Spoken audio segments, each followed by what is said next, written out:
Before we start, please note that this video will be a mix of a retrospective and a review, so I will look back on the game and review it. Without further ado, I hope you enjoy the video.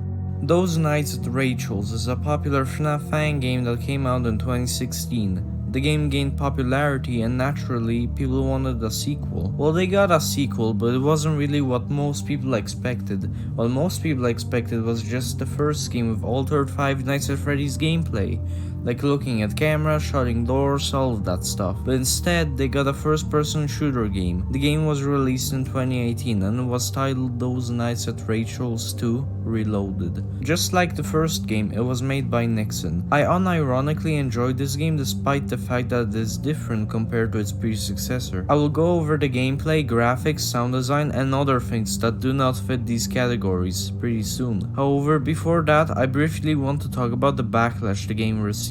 Here are some comments left by some angry fans of the franchise. Take a look. Dear Nick, if you did not release a normal game as Scott did with FNAF's sister location, then you are let's replace that word with noob. Yeah, then you are a noob. For those of you wondering what this guy is talking about, he's referring to the time Scott Coffin made a troll game and said it was a mature version of FNAF's sister location that he could not publish on Steam since apparently it was too violent. It was a troll, obviously. Okay, Nixon, I have to ask you a question. Do you hate us, or do we do something bad to you? Because what I see in this game is a big effing Joel stall that fans waited for so damn long, only to get whatever the hell this is. We've done nothing but wait patiently, and while yes, there were most likely some idiots that would and are most likely still nagging you on about when's insert game here coming out, or how much longer until insert SFM animation here is released. But those lot are the minorities of your fan base, because most of us here are patient and are willing to wait as long as we have to without nagging you until you give the all clear for your project's release or cancellation. And either way, we would still love your work even if the projects were to be cancelled. But this is just to me, but to everyone else. Now, before you ask, no, I'm not gonna ask you to make a proper version, because even if I wanted to ask, I already know the answer to that question. I'll still support your projects after this, but still, why? P.S. I don't care if Nixon responds to this, I just needed to get this anger off of my chest. Those Nights at Rachel's 2 is still coming. This is just the April Fool's version, just like Scott Coffin would do as well. If this is actually the game, I don't know why they would do that. This is the actual Those Nights at Rachel's 2. You can't lie to me. Alright then. Well, now that we're done looking at the backlash the game got, do you, the viewer, think it was justified? I personally liked the new game and I think it was a nice change of pace compared to other FNAF fan games at the time. Well, anyways, I'm on to reviewing the game itself, starting with...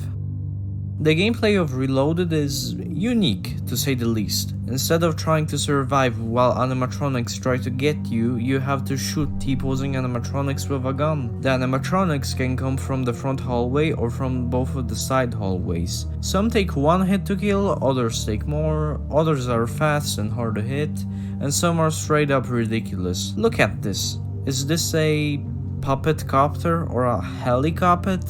I don't know. You get points for defeating enemies, and if you headshot you're able to get more points. Your weapon has a limited amount of ammunition, so you will have to go to the ammo box to refill it. However, it takes a few seconds, so managing your ammunition in this game is very important. The gameplay is solid, even despite the fact that it's really simple. I enjoyed what I played. This game is a fun take on a high score based arcade game. Now we're moving on to...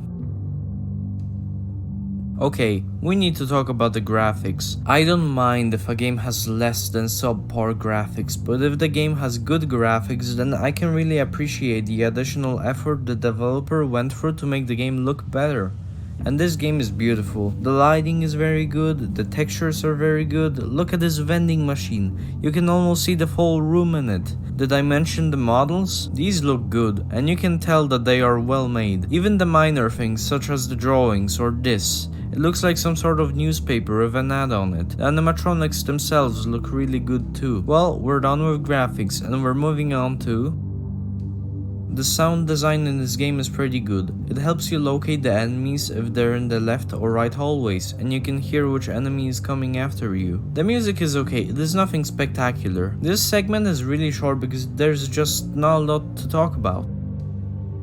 Well, now let's move on to other things that did not fit these three categories, starting with horror. This game isn't scary at all, and I don't blame it. The music is the least unsettling thing I have ever heard, and it features Puppet Copter. The Puppet Copter would be extremely scary to see in real life, but this ain't real life. This is a FNAF first person shooter. Okay, the sudden explosion when an enemy kills you is like a jump scare, so it gives off a little scare because of the sudden flashing lights and loud explosion sound. This game was obviously not made to be scary. It didn't try to be that, so saying that it isn't scary isn't really a critique, since the creator didn't intend for it to be scary. But some people in the Game Jolt comments disagree with me on that. Overall, the game isn't scary except for the explosion that can get you sometimes. For some reason, the game tries to launch Steam VR. I don't know why. I assume this game wasn't supposed to ever be in VR, so that's pretty weird. Overall, this game is amazing despite the fact that it is different from the first one. You should play this game if you haven't already, it's fun.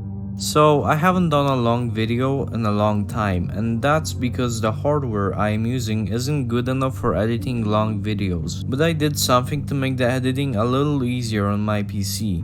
My old long videos, basically videos that aren't shorts, are very outdated and they're really bad, so I'm making this one. I hope you enjoyed the video. Please like and subscribe as it motivates me to produce more content.